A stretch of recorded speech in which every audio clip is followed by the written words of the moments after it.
तो सभी भाई शिक्षकों को नमस्कार। स्वागत है आप सभी का आपके अपने YouTube channel allrounder study zone पर। तो सभी भाई शिक्षक आज क्लास स्टार्ट हो चुकी हैं। इस क्लास में हम पूरे 50 इंपॉर्टेंट साइकोलॉजी के क्वेश्चंस करेंगे। साथियों, साइकोलॉजी के ऐसे इंपॉर्टेंट क्वेश्चंस लेके आया हूं जो आपको एग्जाम में क्वेश्चंस देखने को मिलेंगे, चाहे आप रीट लेवल 1 और रीट लेवल 2 एग्जाम की तैयारी कर रहे हैं। बहुत ही इंपॉर्टेंट है, बहुत ही इंपॉर्टेंट है। आप एक भी पर्सन को स्किप नहीं कर सकते साथियों, ठीक है। तो चलिए क्लास की शुरुआत करते हैं। अगर आप व्हाट्सएप ग्रुप में शामिल नहीं हुए अभी तक तो आप व्हाट्सएप ग्रुप में ज़रूर शामिल हो जाइए। वहाँ पे इंपॉर्टेंट जो भी पीडीएफ होती है, जैसे एनएपी हो गया, जो भी पीडीएफ होती है मैं वहाँ पे भेजता रहता हूँ, ठीक है। तो यहाँ पे इस व्हाट्सएप से आप जरूर मैसेज कीजिए, यहाँ पे लिंक है वो डिस्क्रिप्शन में, वहाँ से जाके आप जरूर ज्वाइन हो सकते हो, ठीक है। तो चलिए क्लास की शुरुआत करते हैं। देखिए, हमने 1 से लेकर 80 प्रश्नों तक जो इंपॉर्टेंट क्वेश्चन थे वो हमने सॉल्व कर लिए। अगर वो नहीं देख ले तो वीडियो बन चुके हैं, जाके जरूर देखना, ठीक है। तो चलिए, शैशवावस्था के लिए उत्तम जो शिक्षण विधि है वो कौन सी है, बताओ। शैशवावस्था के लिए उत्तम शिक्षण विधि तो मॉन्टेसरी विधि है, खेल विधि है, किंडरगार्टन विधि है, फिर उपरोक्त सभी है। तो बताओ किसके लिए, देखिए शैशवावस्था के लिए जो उत्तम शिक्षण विधि है वो कौन सी है, बताओ क्या राइट ऑप्शन हो जाएगा। तो सोचो। तो यहाँ पे देखिए, शैशवावस्था के लिए जो उत्तम शिक्षण विधि है तो वो देखिए मॉन्टेसरी विधि भी है, खेल विधि भी है और किंडरगार्टन विधि भी है। यानी कि शैशवावस्था में कौन से बच्चे, ठीक है। तो बच्चों के लिए कौन सी विधि है, बच्चों के लिए कौन सी है, तो बच्चों के लिए मॉन्टेसरी भी है, खेल विधि भी है, किंडरगार्टन भी है। तो ऑप्शन यहाँ पे डी आपका यहाँ पे लॉक कर दीजिए, ठीक है, क्लियर है। अगला सवाल आपके सामने है कि हाँ, कि तुम मुझे कोई बालक दे दो और मैं उसे कुछ भी बना सकता हूँ। ये दावा किसने किया था, ठीक है। ये कथन किसने कहा था कि तुम मुझे बालक दे दो, मैं उसे चोर हैं, मैं उसे डाकू हैं, चोर हैं, डाकू हैं और क्या, और इंजीनियर हैं और डॉक्टर हैं और शिक्षक हैं, ये मैं बना दूंगा। ये कथन किसने कहा था, ये दावा किसने किया था, बताओ भाई। मैकडूगल ने, कोहलर ने, वॉटसन ने, पावलर ने, किसने कहा था, जल्दी से इसका आंसर बताओ। जो भी इसका आंसर बताएगा बिल्कुल आपका करेक्ट हो जाएगा। तो बिल्कुल वो थे वॉटसन, थे वॉटसन कहने वाले थे। वॉटसन ने क्या कहा था, वॉटसन ने यही कहा था कि मुझे बालक दे दो, उसको मैं कुछ भी बना सकता हूँ, ठीक है। तो सी आंसर बताने वाले सभी साथी यहाँ पे करेक्ट हो जाएंगे। अगला सवाल आपके सामने की प्रगतिशील परिवारों में बच्चों में अपेक्षाकृत कौन सा प्रेरक अधिक बल प्रबल, देखिए जो प्रगतिशील परिवार होते हैं उनके परिवारों में बच्चों में अपेक्षाकृत कौन सा प्रेरक अधिक प्रबल होता है, तो संबंध, जिज्ञासा, आक्रामकता या फिर उपलब्धि, बताओ भाई। प्रगतिशील परिवारों में बच्चों में अपेक्षाकृत कौन सा प्रेरक अधिक प्रबल होता है, तो कौन सा होता है, तो यहाँ पे उपलब्धि होता है। कौन सा उपलब्धि का ऑप्शन से यहाँ पे डी बताने वाले सभी साथी करेक्ट है। अगला क्वेश्चन आपके सामने कि निम्न में से कौन सा क्षेत्र मनोविज्ञान के अंतर्गत में नहीं आता, बताओ। कौन सा यहाँ पे क्षेत्र है मनोविज्ञान के क्षेत्र में नहीं आता, अंतर्गत नहीं आता। असामान्य मनोविज्ञान, औद्योगिक मनोविज्ञान, आर्थिक मनोविज्ञान या फिर खेल मनोविज्ञान, कौन सा है वो मनोविज्ञान के अंतर्गत नहीं आता। तो यहाँ पे आर्थिक मनोविज्ञान, आर्थिक मनोविज्ञान है, ये मनोविज्ञान के अंतर्गत नहीं आता। बाकी असामान्य है, औद्योगिक है और खेल मनोविज्ञान है, तो आते सी आंसर यहाँ पे करेक्ट है। अगला है कि बाल विकास में प्रक्रिया प्रबल है, वातावरण व अनुभव की भूमिका प्रबल है, गर्भावस्था से किशोरावस्था तक अध्ययन किया जाता है या फिर उपरोक्त सभी। तो यहाँ पे कौन सा राइट आंसर हो जाएगा, देखिए बाल विकास पूछा है, ठीक है। तो बाल विकास में साथियों क्या होता है, बाल विकास में गर्भावस्था से लेके किशोर अवस्था तक अध्ययन होता है। किसका होता है बाल विकास में, तो गर्भावस्था से लेके किशोर अवस्था तक का अध्ययन होता है। सी आंसर बताने वाले सभी साथी यहाँ पे करेक्ट हो जाएंगे। अगला है कि निम्न में से कौन मनोवैज्ञानिक नहीं है, जॉन डीवी, वॉटसन्स और सी एच हल या फिर स्किनर, इनमें से कौन है वो मनोवैज्ञानिक नहीं है साथियों, बताओ। साथियों यहाँ पे जो जॉन डीवी है ये मनोवैज्ञानिक नहीं है, बल्कि कौन इनके, जॉन डीवी को हम कहाँ पढ़ते हैं, जॉन डीवी को हम शिक्षण विधियों में पढ़ते हैं। किस शिक्षण विधि के ये जनक माने जाते हैं, कमेंट करके बताना है कि जॉन डीवी को किस शिक्षण विधि के जनक माने जाते हैं, ठीक है। चलिए, और ये ऑप्शन आपका करेक्ट हो जाएगा। अगला क्वेश्चन आपके सामने है कि हाँ, कि एक औसत बुद्धि वाला बच्चा यदि भाषा को पढ़ने और समझने की कठिनाई प्रदर्शित करता है तो ये संकेत देता है कि बच्चा खाली जगह का लक्षण प्रदर्शित कर रहा है। तो कौन सा, यहाँ पे क्वेश्चंस क्या पहले समझिए। एक औसत बुद्धि वाला बच्चा है, यदि भाषा को पढ़ने और समझने में, ठीक है, पढ़ने में, मैन खासकर पढ़ने और समझने में कठिनाई प्रदर्शित करता है, तो ये संकेत देता है कि बच्चा डिसलेक्सिया, डिस्ग्राफिया, डिसप्रेक्सिया या फिर डिसलेक्सिया, यहाँ पे कौन सा राइट आंसर हो जाएगा, बताओ भाई। तो कौन सा राइट आंसर हो जाएगा? तो वो डिसलेक्सिया का शिकार हो जाता है। किसका हो जाता है? डिसलेक्सिया का। पढ़ने के लिए, पढ़ने में जो कठिनाई, समझने में, पढ़ने और समझने में अगर कठिनाई प्रदर्शित करता है तो वो डिसलेक्सिया। तो कैसे याद करना है कि हमारा लक्ष्य क्या होना चाहिए? लेक्सिया से क्या हो? लक्ष्य। तो हमारा जो लक्ष्य होना चाहिए साथियों, लक्ष्य किस प्रकार होना चाहिए? तो लक्ष्य हमारा पढ़ने का होना चाहिए। क्या होना चाहिए? पढ़ने का हमारा लक्ष्य होना चाहिए। ठीक है, ये ऑप्शंस बताने वाले सभी साथी करेक्ट।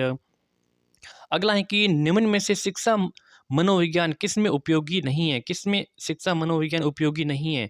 बताओ। बालकों की मानसिक अस्वस्थता का पता लगाने में, शिक्षण विधियों के चयन में, छात्रों को अभिप्रेत करने में, या फिर पशुओं के प्रयोग में। देखिए, शिक्षा मनोविज्ञान किस में उपयोगी नहीं है, ये बताओ। शिक्षा मनोविज्ञान किस में उपयोगी नहीं है?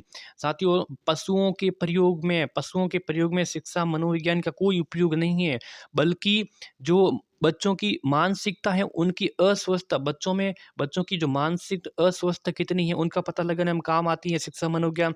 शिक्षण विधियों का चयन में भी काम आती है, छात्रों को मोटिवेशन करने में की भी काम आती है, लेकिन पशुओं के प्रयोग में कोई भी काम नहीं आती। डी आंसर बताने वाले सभी साथी करेक्ट हो जाएंगे।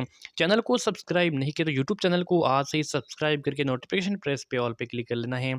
सामूहिक अचेतन का सांप्रत्य खाली जगह के द्वारा दिया गया था। पावलो के द्वारा, स्किनर के द्वारा, फ्राइड के द्वारा, या फिर युंग के द्वारा। सामूहिक अचेतन का संपर्क किसके द्वारा दिया गया था? बताओ भाई। तो ये दिया गया था युंग के द्वारा। युंग के द्वारा। ऑप्शंस यहाँ पे डी बताने वाले सभी साथी करेक्ट हो जाएंगे। अगला क्वेश्चन साथियों है कि यहाँ पे आपको क्या करना है? सूची 1 को सूची 2 से सुमिलित करना है, और यहाँ पे सुमिलित करना है। बिल्कुल साथियों, सूची 1 को सूची 2 से यहाँ पे क्या करना है? सुमिलित करना है। देखिए, अब यहाँ पे क्या है कि इस प्रकार, हाँ, John Dewey gestalt, टीचनर संरचनावाद, kurta kofta करते हुए, और वॉटसन ने व्यवहारवाद। यहाँ पे इनको थोड़ा सा मैं छोटा कर देता हूँ ताकि आप इनको अच्छे से पढ़ सको। ठीक है, तो यहाँ पे बताइए भाई कि सूची 1 को सूची 2 से मिलान किस प्रकार करना, बताओ, सोचो। हाँ, तो देखिए साथियों, यहाँ पे क्या होता है कि जॉन डीवी ने कौन सा दिया था?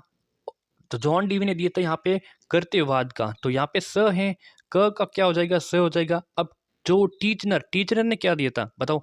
टीचनर ने साथियों संरचनावाद दिया था। ये ख का ब में मिल जाएगा। ठीक है, ठीक है। अब देखिए, यहाँ पे कुर्तकोप्ता ने कौन सा दिया? कुर्तकोप्ता है, वर्दइमर है, ये गेस्टाल्टाड, कौन से गेस्टाल्टवाद ने दिया था ये। ठीक है, और वॉटसन ने व्यवहारवाद का दिया था। इस प्रकार आपको याद करना। तो ऑप्शन यहाँ पे डी आपका सही हो जाएगा। आप आराम से इनको, डी ऑप्शन सही है, आप इसको स्क्रीनशॉट लेके आप समझ सकते हो। ठीक है, चलिए अगला सवाल है कि कौन सा विकास का सिद्धांत नहीं है? कौन सा है इसमें विकास का सिद्धांत नहीं है? विकास संशोधन योग्य है? क्या विकास को संशोधन किया जा सकता है? विकास केवल संस्कृति से शासित और निर्देशित होता है? विकास जीवंत पर्यंत होता है? विकास है वंशानुक्रम और पर्यावरण दोनों से प्रभावित होता है? बताओ क्या आंसर हो जाएगा। देखिए, यहाँ पे क्या है? विकास को संशोधन किया जा सकता है, बिल्कुल किया जा सकता है। विकास केवल, यहाँ पे है कि विकास का यहाँ पे सिद्धांत नहीं पूछा है ना। विकास केवल संस्कृति से शासित और निर्धारित होता है, और जीवन पर्यंत तो होता ही है। वंशानुक्रम और पर्यावरण दोनों से प्रभावित होता है। क्या प्रभावित होता है? वंशानुक्रम और, बिल्कुल पर्यावरण, बिल्कुल साथियों। यहाँ पे देखिए एक क्वेश्चन, यहाँ पे थोड़ा सा डाउट है इस क्वेश्चन में, क्योंकि यहाँ पे विकास केवल और केवल तो नहीं हो सकता ना। ठीक है, तो इस क्वेश्चन को, तो क्या हो सकता है इसमें? केवल शब्द आ गया ना, इसीलिए केवल ये सिद्धांत कहीं ना कहीं नहीं लग रहा है। ठीक है, बल्कि आपका क्या सुझाव, आप कमेंट करके बता सकते हो। शिक्षा मनोविज्ञान का संबंध है शिक्षक से, शिक्षण से, कक्षा कक्ष के वातावरण से, और विद्यार्थियों से, या फिर उपरोक्त सभी। यहाँ पे 5 ऑप्शन है। शिक्षा मनोविज्ञान का संबंध किससे साथियों? देखिए, शिक्षा मनोविज्ञान का संबंध एक शिक्षक से भी है। ठीक है, उनके पढ़ाने के शिक्षण से भी है, कक्षा कक्ष के वातावरण से भी है साथियों, विद्यार्थियों से भी हैं, यानी कि उपरोक्त सभी। यहाँ पे ई ऑप्शंस हो गया। ठीक है, 5 ऑप्शंस आपके सामने सभी हैं, वो सही है कहीं ना कहीं। एक प्रभावशाली अध्यापिका होने के लिए यह महत्वपूर्ण है कि पुस्तक से उत्तरों को लिखाने पर बल देना, समूह गतिविधि के बजाय व्यक्तिगत अधिगम पर ध्यान देना, विद्यार्थियों के द्वारा जो प्रश्न पूछने के कारण उत्पन्न व्यवधान की अनदेखा करना, या फिर बच्चे हैं वो संपर्क में रहते हैं, प्रत्येक बच्चे के संपर्क में रहना। यहाँ पे कौन सा, यहाँ पे प्रभावशाली अध्यापिका होने का एक महत्वपूर्ण है। तो यहाँ पे देखिए, प्रभावशाली अध्यापिका होने का महत्वपूर्ण ये है कि प्रत्येक बच्चे के संपर्क में रहना। कहीं ना कहीं ऑप्शन यहाँ पे डी करेक्ट हो जाएगा। ठीक है, अगला क्वेश्चन है कि शिक्षा के क्षेत्र में व्यवहारवादियों का सबसे बड़ा योगदान है। आत्मनिरीक्षण में, वस्तुनिष्ठता में, पाठ्यक्रम या फिर सभी में शिक्षा के क्षेत्र में व्यवहारवादियों का सबसे बड़ा योगदान है। तो सबसे बड़ा योगदान है उनकी वस्तुनिष्ठता में होता है, वस्तुनिष्ठता में। ऑप्शन यहाँ पे बी। इनके अलावा उनकी वेदता में भी होता है, साथ ही उनके वेदता में और विश्वसनीयता में भी होता है। ठीक है, विश्वसनीयता में। ठीक है, चलिए यहाँ पे ऑप्शन बी करेक्ट हो जाएगा। अधिगम में खाली जगह ने प्रभाव का नियम दिया था। बताओ प्रभाव का नियम किसने दिया था? पावलोव, स्किनर, थॉर्नडाइक, वॉटसन दिया था। बताओ अधिगम में किसने दिया था जो प्रभाव का नियम दिया था? बहुत इंपॉर्टेंट है। थॉर्नडाइक ने दिया था। किसने? थॉर्नडाइक ने दिया था। बहुत इंपॉर्टेंट है, प्रभाव का नियम दिया था। और कौन सा? तत्परता का नियम दिया था। तत्परता का ये भी आपको याद रखना है, किसने दिया था? थॉर्नडाइक ने। थॉर्नडाइक कितने नियम दिए थे अधिगम के? कितने? टोटल 8 दिए थे, जिसमें 3 तो बताए थे मुख्य, 3 मुख्य बताए थे और 5 बताए थे कैसे, 5 गौण बताए थे। ठीक है, गौण बताए थे। ठीक है, चलिए अगला क्वेश्चन आपके सामने है कि यहाँ पे कौन सा युग्म सीखने में पुनर्बलन को महत्वपूर्ण नहीं मानता है? तो स्किनर, हल, टॉलमैन व गुथरी, हल व गुथरी। यहाँ पे कौन सा युग्म है जो सीखने में पुनर्बलन को महत्वपूर्ण नहीं मानता? पुनर्बलन को महत्वपूर्ण नहीं मानता है, तो वो साथियों टॉलमैन और गुथरी ये पुनर्बलन को महत्वपूर्ण नहीं मानते। ठीक है, बी ऑप्शन से यहाँ पे करेक्ट हो जाएगा। अगला है कि प्रासंगिक अंतर्बोध परीक्षण जिसको कहते हैं टीएटी का विकास किसके द्वारा किया गया था? साइमंड के द्वारा, हॉल्ट्जमैन के द्वारा, मुर्रे या फिर बेल के द्वारा? बताओ टीएटी प्रासंगिक अंतर्बोध परीक्षण का विकास किसके द्वारा किया गया था? किसके द्वारा किया गया था बताओ? तो मॉर्गन मुर्रे के द्वारा, मॉर्गन मुर्रे के द्वारा किया गया था। सी ऑप्शंस बताने वाले सभी साथी क्या हो जाएंगे? करेक्ट है। ठंड, यहाँ पे क्या है कि ठंड स्किनर के अनुसार बच्चों में भाषा विकास परिणाम होता है। तो व्याकरण में प्रशिक्षण का, अनुकरण व पुनर्बलन का, अंतर्निहित योग्यताओं का, परिपक्वता का। प्रश्न है कि जो स्किनर के अनुसार बच्चों में भाषा विकास परिणाम परिणाम होता है, तो बताओ, तो वो होता है अनुकरण और पुनर्बलन का। ठीक है, अनुकरण और पुनर्बलन का। ऑप्शन बी करेक्ट हो जाएगा। अगला है कि शब्द समान तत्व निम्न में से गहन संबंध रखता है। जो शब्द समान तत्वों निम्न में से गहन संबंध रखता है। समान परीक्षा प्रश्न का, सहयोगी से, ईर्ष्या से, अधिगम स्थानांतर या फिर समूह निर्देशन? बताओ, तो यहाँ पे समूह निर्देशन बताने वाले सभी साथी करेक्ट हो जाएंगे। ठीक है, अगला क्वेश्चन है कि शिक्षण अधिगम की सूचना प्रक्रिया, इंफॉर्मेशन प्रोसेस जिस अधिगम सिद्धांत से संबंधित हैं। यहाँ पे कि इंफॉर्मेशन प्रोसेस अधिगम सिद्धांत से संबंधित हैं। तो व्यवहारवाद के सिद्धांत से, संज्ञानात्मक सिद्धांत से, सहचर्यवाद या फिर गेस्टाल्टवाद से? बताओ शिक्षण अधिगम की सूचना प्रक्रिया, इंफॉर्मेशन प्रोसेस जिस अधिगम शिक्षण से संबंधित हैं, तो वो कौन सा है?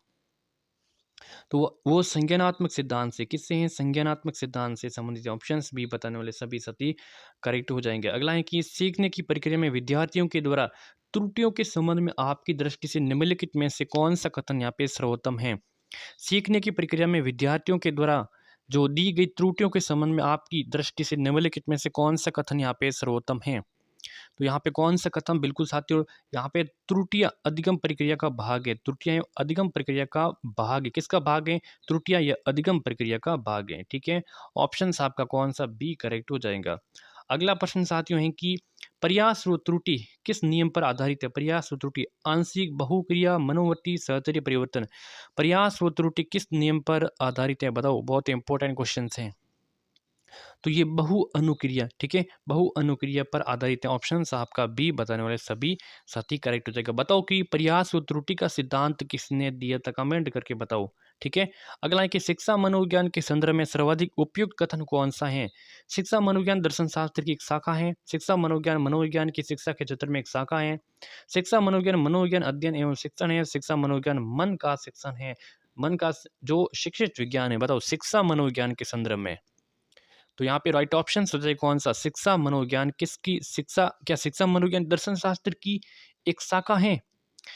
जो अब दर्शन शास्त्र है ना, ये इनकी शाखा हो सकती है, ये नहीं उनको हो सकती है। ठीक है, तो शिक्षा मनोविज्ञान के संदर्भ में जो राइट ऑप्शन हो जाएगा वो हो जाएगा कि शिक्षा मनोविज्ञान मनोविज्ञान की शिक्षा के क्षेत्र में एक शाखा है। शिक्षा मनोविज्ञान मनोविज्ञान की शिक्षा मनोविज्ञान है ना, ये मनोविज्ञान की शिक्षा के क्षेत्र में एक शाखा है। ऑप्शन यहाँ पे बी कहीं ना कहीं राइट हो जाएगा। ठीक है, वैसे ये शिक्षा जो ठीक है।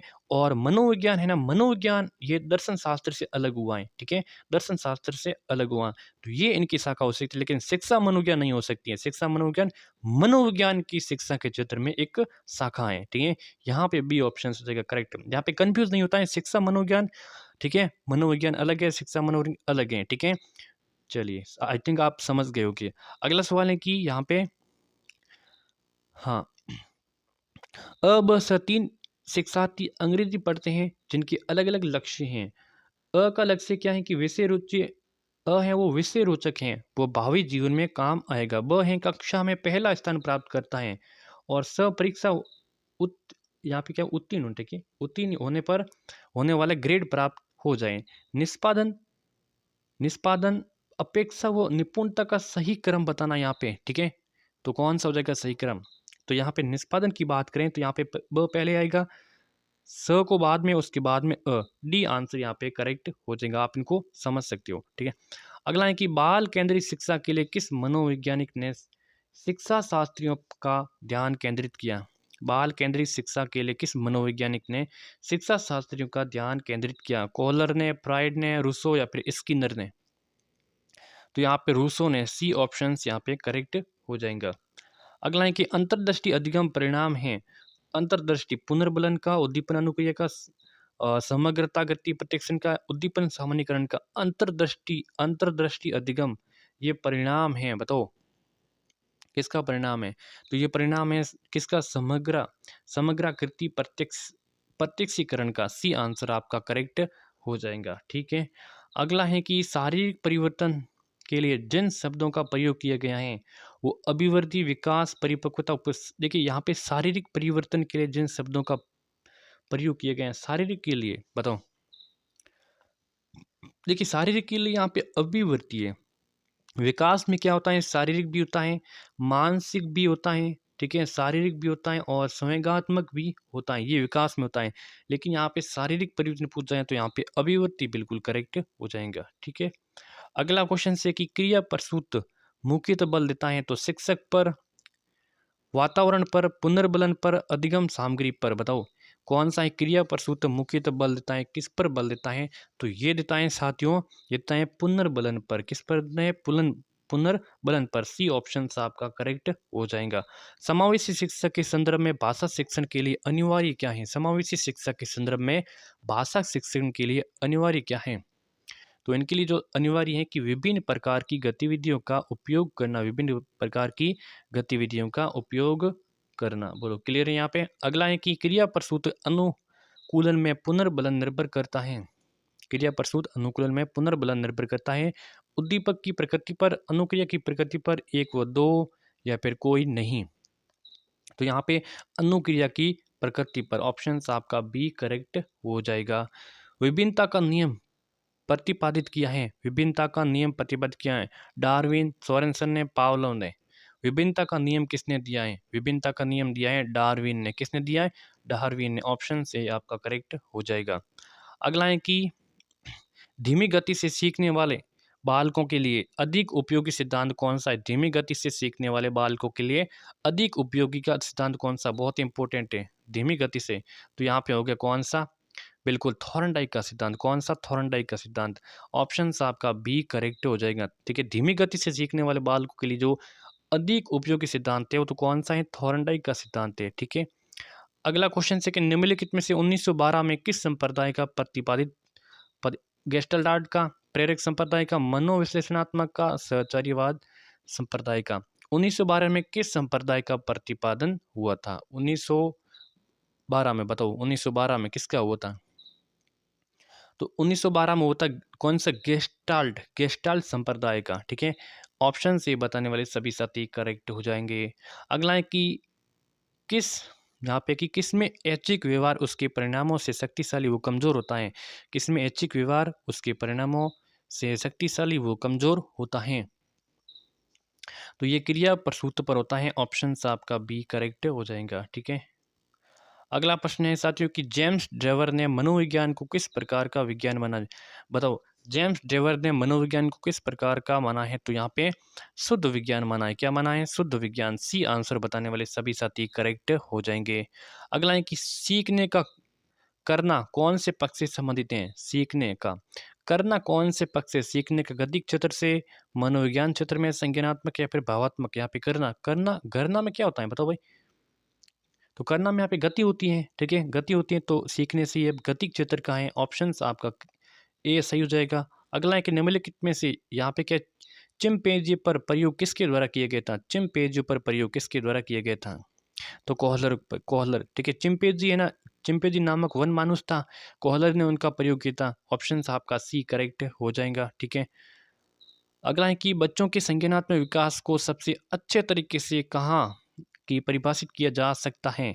तो यहाँ पे विद्यालय एवं कक्षा में। कहाँ पे? विद्यालय एवं कक्षा में प्रयोग किया जा सकता है। ऑप्शन आपका बी करेक्ट हो जाएगा। अगला प्रश्न है कि एक शिक्षक के लिए सबसे महत्वपूर्ण क्या है? एक शिक्षक के लिए सबसे महत्वपूर्ण कक्षा में अनुशासन बनाए रखना, कक्षा में समयानुवर्ती होना, विद्यार्थी की कठिनाइयों को दूर करना, या फिर एक सुवक्ता होना। तो एक शिक्षक के लिए जो सबसे महत्वपूर्ण होना चाहिए तो वो क्या होना चाहिए कि विद्यार्थियों की जो कठिनाई होती है उन कठिनाई को दूर करना ही एक शिक्षक का महत्वपूर्ण क्या होता है, काम होता है। ये एक शिक्षक के लिए सबसे महत्वपूर्ण इंपॉर्टेंट होता है। सी आंसर आपका करेक्ट हो जाएगा। अगला है कि गेट्स के अनुसार अनुभव के द्वारा व्यवहार में परिवर्तन ही क्या कहलाता है? गेट्स ने क्या कहता है? गेट्स कहता है कि जो अनुभव के द्वारा व्यवहार में परिवर्तन अभिप्रेरणा कहलाता है, समायोजन या फिर सीखना या फिर चिंतन कहा। तो इन्होंने क्या कहा कि जो सीखना है ना, लर्निंग, ठीक है, सीखना, गेट्स ने इनके बारे में कहा था कि अनुभव द्वारा व्यवहार में परिवर्तन ही सीखना यानी कि अधिगम। ऑप्शन आपका सी करेक्ट हो जाएगा इसका आंसर, ठीक है। अगला क्वेश्चन आपके सामने कि सीखने के पठार के निराकरण के लिए क्या नहीं करना चाहिए? सीखने के पठार के निराकरण के लिए क्या नहीं करना चाहिए? क्या नहीं करना चाहिए? तो यहाँ पे सीखने वाले को प्रेरित और प्रोत्साहित, बिल्कुल साथ ही उनको प्रेरित भी करना चाहिए, उनको प्रोत्साहित भी करना चाहिए। सीखने की अच्छी विधि का प्रयोग भी करना चाहिए, बिल्कुल। उसे दंडित करना चाहिए? नहीं साथियों, उनको दंडित नहीं करना चाहिए, ठीक है। सी आंसर यहाँ पे करेक्ट हो गया।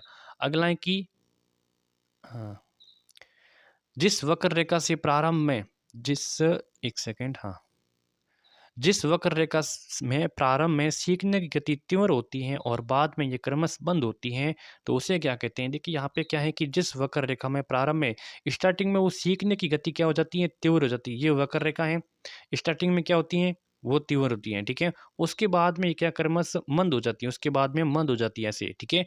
तो ये इस प्रकार होता है। तो उसे क्या कहते हैं? उन्नतोदर कहते हैं, नतोदर कहते हैं, मिश्रित वक्र या फिर वक्र का निरतक, इसे क्या कहते हैं? तो यहाँ पे कहीं न कहीं नेगेटिव हो गया, नेगेटिव के लिए किसका यूज़ करते हैं बताओ? तो यहाँ पे जो पहले तो क्या थी, गति तीव्र होती है, उसके बाद गति तीव्र हो गई, उसके बाद में थोड़ी-थोड़ी मंद हो गई, तो वो कहीं न कहीं यहाँ पे क्या हो गया था, उन्नत होगा, ठीक है, उन्नतोदर। ऑप्शन आपका ए करेक्ट हो जाएगा, ठीक है, उन्नतोदर, ठीक है। अगला है कि अनुबंधन की प्रक्रिया में प्रथम सोपान निम्नलिखित में यहाँ पे कौन-सा है?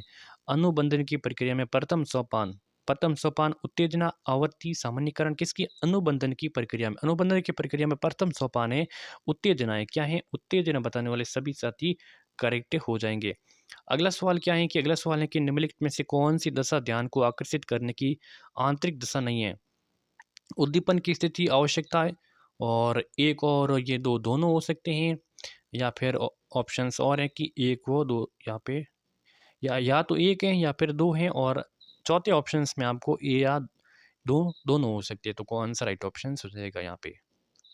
तो बिल्कुल साथियों, यहाँ पे जो होना चाहिए उद्दीपन की स्थिति होती है। क्या उद्दीपन की स्थिति, यहाँ पे जो दशा ध्यान को आकर्षित करने के लिए आंतरिक दशा यहाँ पे नहीं है, तो वो उद्दीपन की स्थिति नहीं है, ठीक है, आवश्यकता है। अगला है कि संवेग की उत्पत्ति किससे होती है? आदतों से, मूल प्रवृत्तियों से, शारीरिक विकास या फिर संपत्तियों के निर्माण से होती है। संवेग की उत्पत्ति साथियों, संवेग की उत्पत्ति मूल प्रवृत्तियों से होती है। संवेग, ठीक है। मैकडूगल ने मूल प्रवृत्तियाँ कितने 16 मूल प्रवृत्तियाँ बताई थी। किसने बताई थी? मैकडूगल ने बताई थी, ठीक है।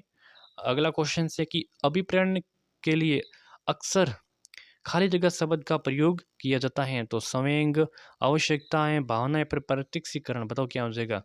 अभिप्रेरण के लिए अक्सर, तो यहाँ पे आवश्यकता, अभिप्रेरण के लिए किसका? अभिप्रेरण के लिए आवश्यकता शब्द का प्रयोग किया जाता है। ऑप्शन यहाँ पे बी करेक्ट हो जाएगा। अगला है कि बच्चों में स्वयंगात्मक समायोजन प्रभावी होता है। तो व्यक्तित्व निर्माण में, कक्षा शिक्षण में, अनुशासन में, या फिर ये सभी? बच्चों में संवेगात्मक समायोजन प्रभावी होता है, तो बच्चों में होता है ये सभी, क्योंकि व्यक्ति के निर्माण में भी, कक्षा शिक्षण में भी, अनुशासन में भी। डी आंसर आपका करेक्ट हो जाएगा। अधिगम के प्रक्रम में अभिप्रेरण, अधिगम के प्रक्रम में अभिप्रेरण, नए सीखने वाले में अधिगम के लिए रुचि सर्जन करना। ठीक है, जो नए सीखने वाले में अधिगम के लिए क्या करना, रुचि सर्जन करना ही अधिगम प्रक्रम में अभिप्रेरणा का काम होता है। ये किसका होता है, अभिप्रेरणा का काम होता है। ठीक है, आज का अंतिम सवाल रहने वाला है कि एक छात्र के अधिगम पर उसकी आर्थिक स्थिति का किस प्रकार प्रभाव पड़ता है। एक छात्र के अधिगम पर उसकी आर्थिक स्थिति का किस प्रकार प्रभाव पड़ता है, आर्थिक स्थिति का। ठीक है, तो अमीर छात्र अधिक अधिगम करता है, बिल्कुल नहीं, किसी प्रकार का प्रभाव नहीं पड़ता है। गरीब छात्र कम अधिगम करता है, या फिर उपरोक्त में से कोई नहीं। तो कौन से यहाँ पे सटीक और सही हो जाएगा, तो यहाँ पे किसी प्रकार का कोई भी प्रभाव नहीं पड़ता है। ठीक है, अगर आप अमीर हो गरीब हो, इससे कोई फर्क नहीं पड़ता अधिगम पर। ठीक है, तो इससे आपकी मानसिक स्थिति किस प्रकार है उससे ही आपका फर्क पड़ा जाएगा। ऑप्शन आपका बी करेक्ट हो जाएगा। तो चलिए क्लास को यहीं पर संपन्न करते हैं। कैसी लगी इसको लाइक शेयर सब्सक्राइब सब कुछ कर देना है। ठीक है, क्लास पर अगर आप नए जुड़े हो तो चैनल को सब्सक्राइब ज़रूर करें। ठीक है, आपको रीट है आगे जो भी एग्ज़ाम है उनकी क्लासें रेगुलर देखने को मिलते रहेंगी। ठीक है, धन्यवाद।